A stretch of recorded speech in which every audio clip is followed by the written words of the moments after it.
Un padre millonario, consumido por la ambición, toma una decisión que hiela la sangre. Para proteger su imagen, conduce a sus propios hijos gemelos, de apenas 4 años, al corazón de un bosque oscuro y solitario. Su plan es simple y monstruoso: abandonarlos a su suerte, convencido de que nadie descubrirá jamás su terrible secreto. Pero en el silencio de la naturaleza, donde creía estar solo, se equivocó.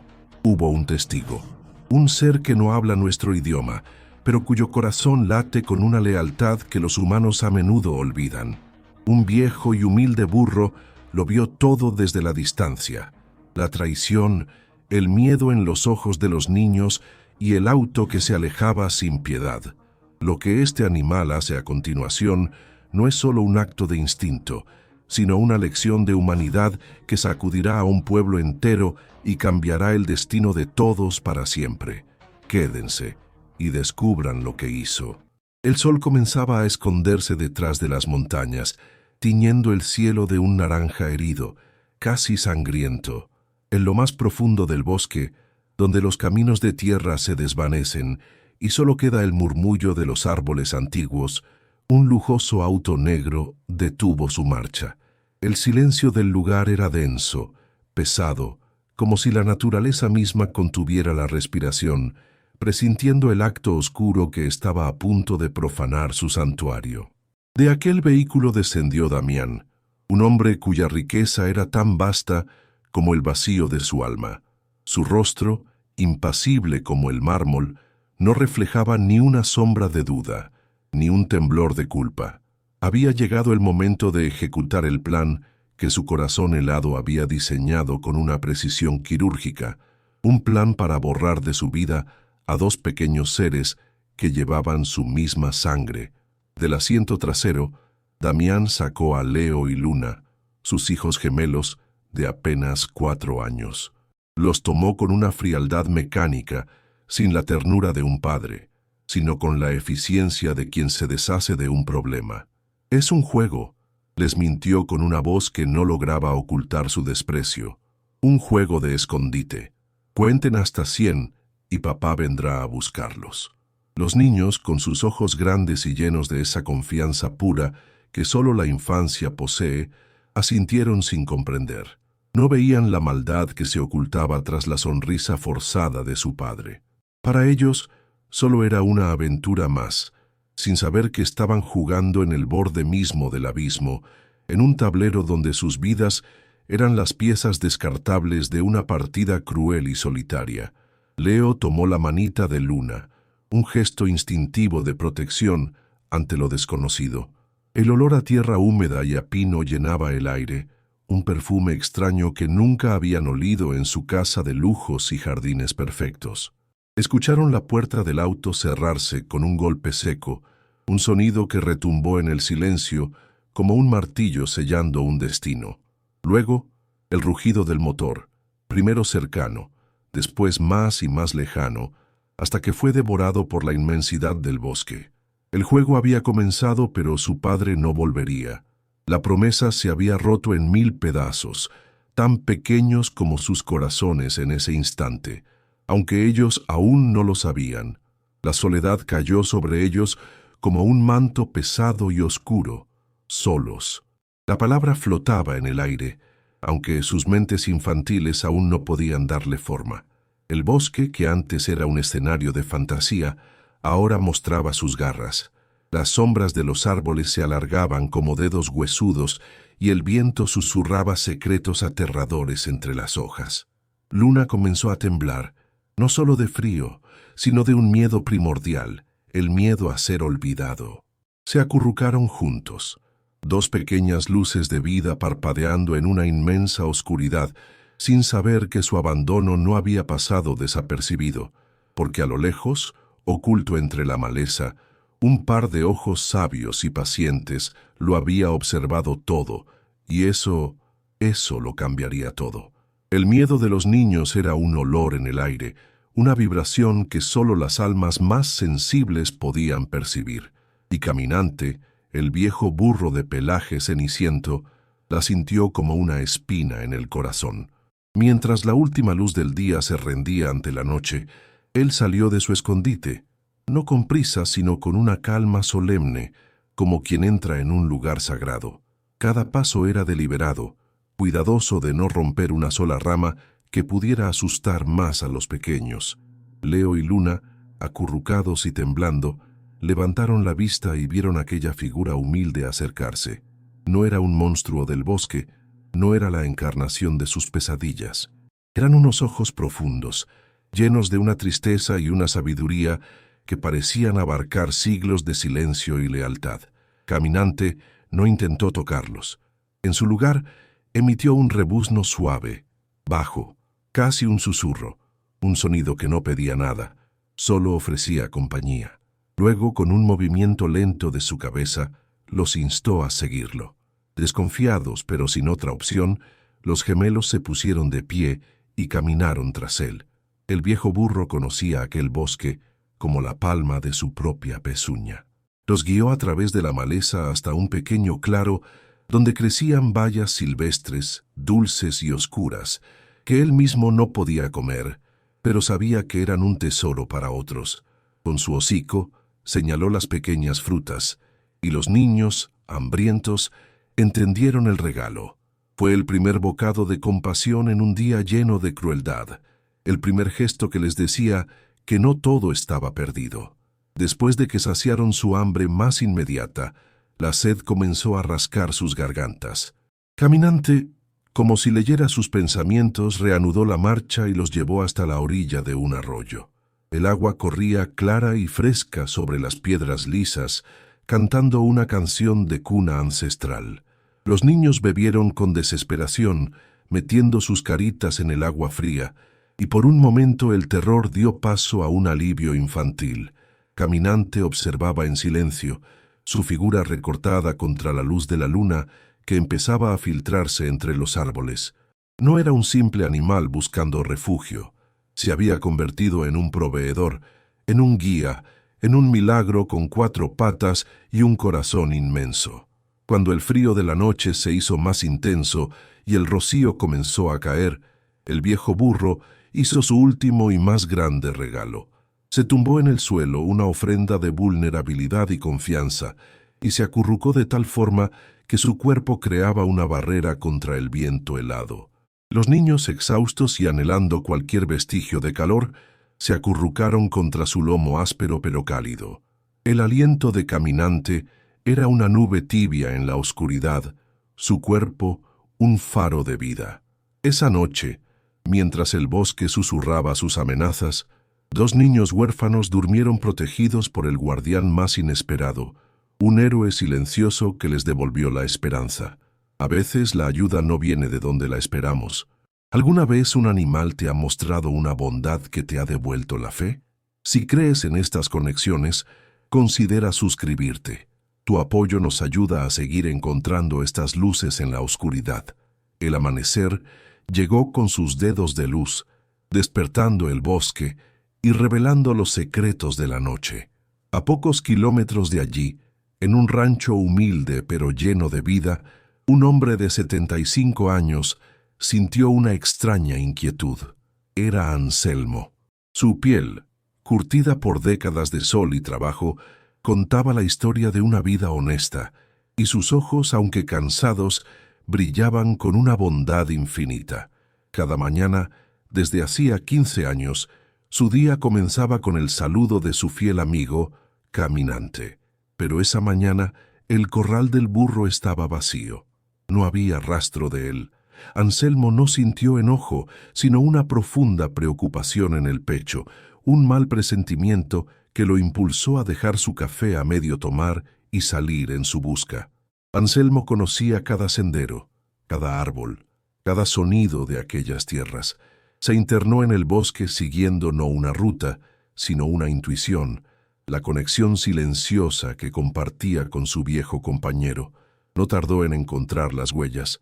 Las pezuñas de Caminante, inconfundibles para él, marcaban un camino claro en la tierra húmeda, pero junto a ellas descubrió algo que heló su sangre y aceleró su corazón de abuelo. Unas pisadas diminutas, torpes, de pies descalzos, Eran huellas de niños. La preocupación se transformó en una alarma desesperada. ¿Qué hacían unos niños tan pequeños en lo más profundo del bosque? ¿Y por qué su noble burro los acompañaba? Cada paso que daba aumentaba la urgencia de sus preguntas. Siguió el rastro con el corazón en un puño hasta que llegó a un claro. Y entonces lo vio. La escena que se desplegó ante sus ojos era tan increíble que por un momento pensó que su mente le jugaba una mala pasada.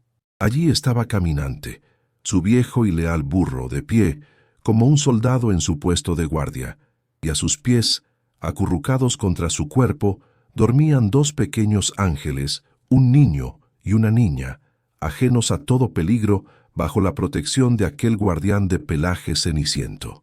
Anselmo se detuvo, con un nudo en la garganta, sintiendo una mezcla de asombro, alivio y una profunda tristeza por lo que aquella imagen significaba.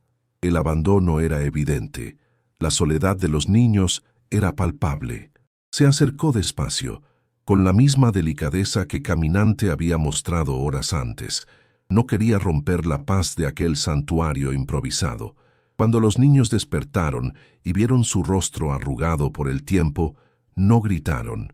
En sus ojos no vieron una amenaza, sino un refugio. Anselmo se arrodilló y, sin decir casi nada, les ofreció la manzana que guardaba en su bolsillo. Fue un gesto simple, un puente de confianza. Leo, el más valiente, la tomó y la compartió con su hermana. Y mirándolo con una inocencia que desarmaba, le preguntó con una vocecita temblorosa, ¿eres un abuelo? Anselmo, con lágrimas que no pudo contener, solo asintió. Y en ese instante, en medio del bosque, una nueva familia comenzó a nacer. Mientras Leo y Luna comenzaban a sentir, por primera vez en sus cortas vidas, el calor de un hogar verdadero en el humilde rancho de Anselmo, una pregunta pesada como una lápida flotaba en el aire. ¿Por qué? ¿Qué clase de hombre, qué clase de padre podría cometer un acto tan monstruoso? Anselmo miraba a los niños reír con cosas simples, un trozo de pan con miel, el ladrido de un perro viejo, y su corazón se rompía al pensar en el abismo de maldad del que habían sido rescatados. No era un acto de locura o desesperación. Se sentía en el aire que había algo más, una frialdad calculada, un secreto mucho más oscuro y retorcido que el simple abandono. La verdad estaba oculta, guardada bajo llave en una mansión de lujos y mentiras. Lejos de allí, en esa misma mansión, una mujer vivía su propio infierno personal. Era Isabel, el ama de llaves, una mujer que había servido a Damián durante años, siempre en silencio, siempre observando. Ella había visto cómo la llegada de una nueva prometida, una mujer de alta sociedad, había cambiado a su jefe, convirtiéndolo en un ser obsesionado con la perfección y la imagen pública. Escuchó las conversaciones a escondidas, las quejas sobre el obstáculo que los niños representaban para su nueva vida. Su conciencia era un tribunal que no la dejaba dormir. La imagen de los rostros inocentes de Leo y Luna la perseguía en sueños, y la culpa la carcomía por dentro. Sabía que su silencio la convertía en cómplice. Finalmente, el peso fue demasiado. El amor que sentía por esos niños, a quienes había cuidado desde que nacieron, superó el miedo que le tenía a Damián. Tomó una decisión que cambiaría todo. Recordó un viejo teléfono que Damián usaba para sus asuntos más privados y que creía haber destruido, pero Isabel lo había guardado por un presentimiento, por una última pizca de rebeldía. Con el corazón martillándole en el pecho, recuperó el aparato del fondo de un cajón. Era una caja de Pandora digital, llena de pruebas. Sin pensarlo dos veces, salió de la mansión, tomó un autobús al pueblo y, preguntando, encontró el rancho de Anselmo, un lugar del que había oído hablar a los niños. Con manos temblorosas, Isabel le entregó el teléfono a Anselmo. Lo que encontraron dentro fue la crónica de una maldad inconcebible. Mensajes de texto que hablaban de los paquetes que debían ser entregados, Notas de voz donde Damián ensayaba con voz fría las mentiras que diría sobre el paradero de sus hijos. Mapas con rutas marcadas para evitar testigos. No había ni un rastro de duda o arrepentimiento, solo una planificación meticulosa, empresarial, como si se tratara de un negocio sucio y no del destino de sus propios hijos. Quedó claro que el abandono no fue un impulso, sino el acto final de una obra macabra, diseñada para borrar a Leo y Luna del mapa de su vida perfecta. La verdad revelada en aquel teléfono era un veneno demasiado potente para un solo hombre. Anselmo, con el peso del mundo sobre sus hombros, supo que necesitaba más que su propia bondad para enfrentar al monstruo que era Damián. Se dirigió al único lugar donde la fe y la justicia del pueblo se daban la mano, la pequeña iglesia del pueblo.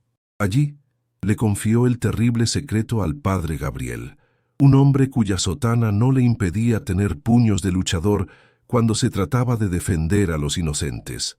Al escuchar la historia y ver las pruebas, el rostro del sacerdote no mostró solo espanto, sino una santa indignación, una furia justa que clamaba al cielo. Declaró que aquello no era solo un crimen, sino un pecado contra la comunidad entera, y que su deber moral era levantarse como un solo cuerpo. Esa misma noche, una reunión secreta tuvo lugar en la sacristía. Eran pocos, pero sus corazones ardían con la misma llama. Estaban Anselmo, el abuelo por destino, Isabel, el testigo valiente, y el padre Gabriel, el guía espiritual. A ellos se unió la fiscal Carmen, una mujer de ley, conocida en la región por su carácter incorruptible y su feroz defensa de los desamparados. Escuchó el testimonio de Isabel, revisó las pruebas del teléfono y su expresión se endureció como el acero. Entendió de inmediato que no se enfrentaban a un simple caso, sino a un hombre poderoso que usaría su fortuna para aplastar la verdad. Trazaron un plan, no solo legal, sino humano. Su primera misión, encontrar a la madre de los gemelos. Isabel sabía dónde encontrar a Sofía, la madre de Leo y Luna. Damián la había alejado con engaños y amenazas, haciéndole creer que los niños estaban mejor sin ella, mientras la hundía en la desesperación. La encontraron en un pequeño apartamento, viviendo con lo mínimo, con la mirada perdida y el alma rota por la culpa y la impotencia que Damián le había impuesto. Pero la comunidad no llegó a juzgarla. Anselmo le habló de sus hijos, de cómo la llamaban entre sueños. El padre Gabriel le ofreció un refugio seguro, una pequeña casa junto a la iglesia, y la fiscal Carmen le prometió justicia. Sofía, por primera vez en mucho tiempo, vio una mano extendida y se aferró a ella como a un salvavidas. Aquella pequeña reunión fue la chispa que encendió una pradera. La noticia, manejada con cuidado, se esparció como un susurro por el pueblo, y la gente buena comenzó a actuar. Un carpintero arregló el techo de la nueva casa de Sofía. Una panadera dejaba pan fresco en su puerta cada mañana. Las mujeres del pueblo le ofrecieron trabajo. Se formó un muro invisible de compasión y solidaridad alrededor de la nueva familia. Damián tenía dinero, abogados y poder, pero Anselmo, Sofía, Isabel y el resto del pueblo tenían algo mucho más fuerte. Tenían razón, tenían coraje y se tenían los unos a los otros. La fuerza de la comunidad se había despertado y ya no volvería a dormirse. La calma en el rancho de Anselmo era una fina capa de cristal a punto de romperse. Damián, al descubrir que había sido expuesto y que la madre de los niños ahora estaba con ellos, se vio acorralado y, como toda bestia herida, reaccionó con violencia ciega. Una tarde, mientras los niños jugaban cerca de Caminante en el corral, un auto de lujo irrumpió en el camino, levantando una nube de polvo y furia. De él bajó Damián, con el rostro desfigurado por el odio, seguido por 3 hombres de aspecto amenazante. Ya no había mentiras ni sonrisas falsas. Venía a reclamar lo que consideraba suyo, a llevarse a los niños por la fuerza y a destruir a cualquiera que se interpusiera en su camino. Anselmo y Sofía salieron a su encuentro, formando una barrera humana delante de la puerta. «No tienes ningún derecho a estar aquí», dijo Anselmo, su voz temblando no de miedo, sino de una ira contenida. Damián soltó una carcajada cruel. «¿Derecho? Son mis hijos, viejo estúpido, son mi propiedad. Apártense de mi camino, o mis amigos los apartarán por mí». Los matones avanzaron, con sonrisas perversas, listos para cumplir la orden.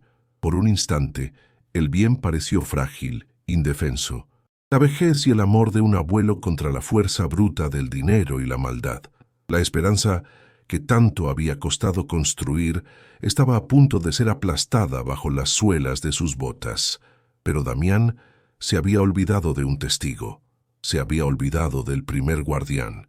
Justo cuando uno de los hombres iba a agarrar a Anselmo, un rebuzno atronador, gutural, lleno de furia, partió el aire. No era el sonido amable de un animal de granja. Era el grito de guerra de un protector. Caminante, el viejo y humilde burro, rompió la cerca de su corral con la fuerza de un toro y se lanzó hacia los agresores. Sus ojos, normalmente dóciles, eran dos brasas encendidas. Se interpuso entre los matones y la familia, lanzando coces, mordiendo, girando sobre sí mismo en un torbellino de furia justiciera que los hombres, armados pero cobardes, no supieron cómo enfrentar. En medio del caos provocado por el valiente animal, un nuevo sonido comenzó a crecer en la distancia, agudo y penetrante.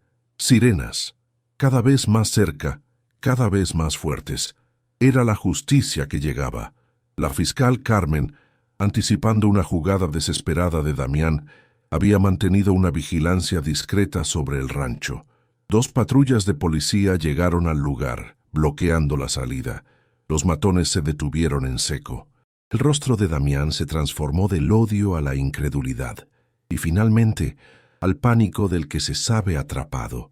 Su poder se había evaporado. Había sido derrotado no solo por la ley de los hombres, sino por la lealtad inquebrantable de un humilde burro. El juicio de Damián no fue solo un proceso legal, fue el corazón de un pueblo entero latiendo en una sala de justicia. De un lado Damián con sus abogados caros y su arrogancia intacta, creyendo que su dinero podría comprar el perdón y el olvido.